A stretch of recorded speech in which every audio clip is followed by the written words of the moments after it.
मैं आपको बता देता हूँ।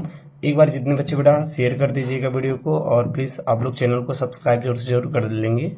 और कोई दिक्कत होगा तो कमेंट बॉक्स में आप मेंशन जरूर से जरूर कर दीजिएगा। कमेंट बॉक्स में कोई दिक्कत होगा तो देखिएगा 3 घंटे 15 मिनट का आपको बेटा समय दिया जाएगा। ये ऐसा पेपर कोड रहता है, 70 नंबर का पूर्णांक रहेगा। ये आपका एक गेस्ट पेपर शेड मैंने बनाया, ठीक है ना, ऐसे ही आने वाला है। 3 घंटे 15 मिनट का आपको समय दिया जाएगा। सभी प्रश्न करना अनिवार्य रहेगा। प्रत्येक प्रश्न के निर्धारित अंक उसके सम्मुख दिए रहेंगे और गणनात्मक प्रश्न गणना समझ पद देना है, प्रश्नों की प्रासंगिक उत्तर देना है। मैं आपको सीधा बोलूंगा कि आप लोग निकाल लीजिए अपना क्वेश्चन बैंक। क्वेश्चन बैंक से जितने इंपॉर्टेंट टॉपिक आपको दिखाई दें, बस बेटा घोल के पीना शुरू कर दीजिए उसे, क्योंकि उससे बाहर आने वाला है नहीं। उतना कर लोगे वो मोर देन सफिशियंट है, और तैयार कर लीजिए, हो गया, ठीक है ना। उतना ही कर लेंगे बेटा, बहुत रहेगा उतना। समझ में आ रहा है ना? चलेगा। यहाँ पे देखते हैं। सबसे पहले देखना बेटा, आपका जो कॉपी रहेगा अब सीधी सीधी आती है, आपको पता है। तो सबसे पहले देखिएगा, यहाँ पे ध्यान देना, first impression is the last impression. मतलब कि आप सबसे पहले वही प्रश्न का चुनाव करें जिसका उत्तर आपको अच्छे से आता रहे।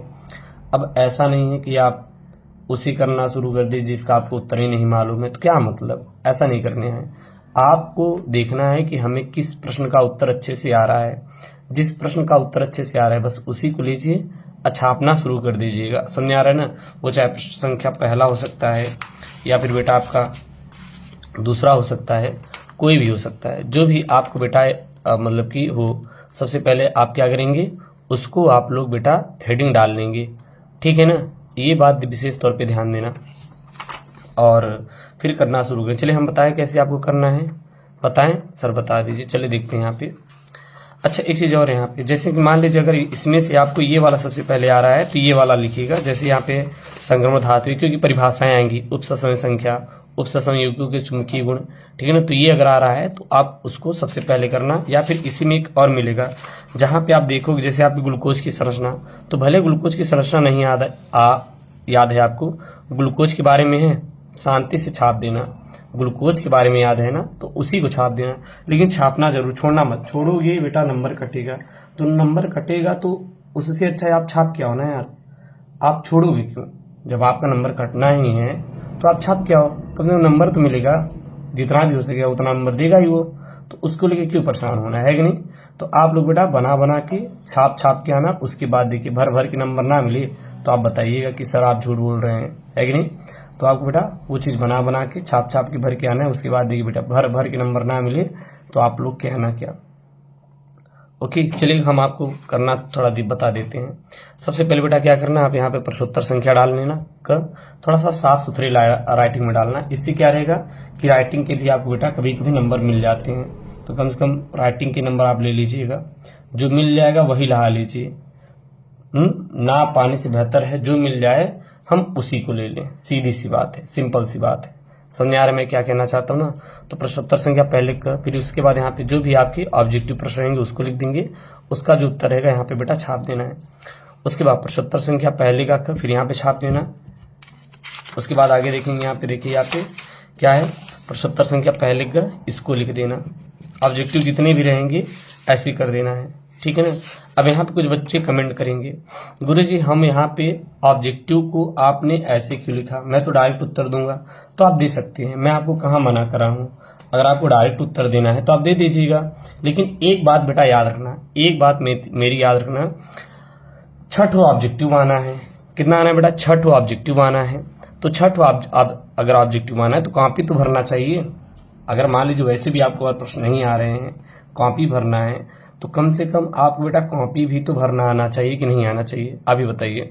तो आपको अगर ये कि प्रश्नों को उतारिए और पूरा ऑब्जेक्टिव उतारिएगा। अच्छा बताइए, देखने में अच्छा लग रहा है नहीं? आप ही बताइए।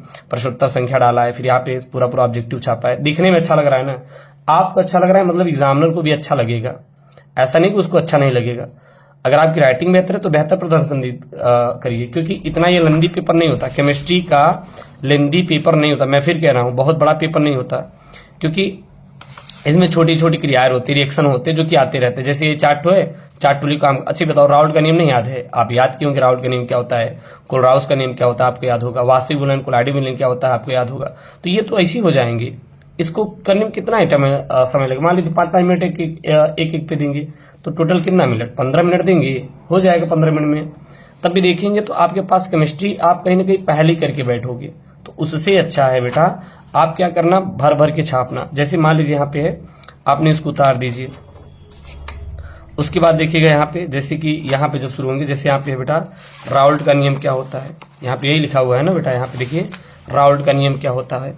अब यहाँ पे राउल्ट के नियम के बारे में बताया गया है, तो आपको अगर मान लीजिए कॉपी भरना है, नहीं सर ये कॉपी हमें भरना है जैसे आप बता रहे हैं, तो आप क्या करना, प्रश्नोत्तर संख्या दूसरे का डालना, लिख देना राउल्ट का नियम परिभाषित कीजिए, इसकी सीमा लिखिए, फिर उसके बाद राउल्ट का नियम लिख देना कि राउल्ट का नियम क्या होता है। अच्छा ये नियम इंपॉर्टेंट है, थोड़ा मैं पढ़ा भी देता हूँ इस नियम को, यहीं पे मतलब करते करते सीख भी लेते हैं कि इसके नियम के अनुसार किसी विलयन के प्रत्येक वाष्पशील अवयव का आंशिक वाष्प पदार्थ इसके मूल अंश के समानुपाती होता है, उसे राउल्ट का नियम कहते हैं। ठीक, यानी कि Pn अनुक्रमानुपाती x1 और P1 अनुक्रमानुपाती x1 P1 नॉट।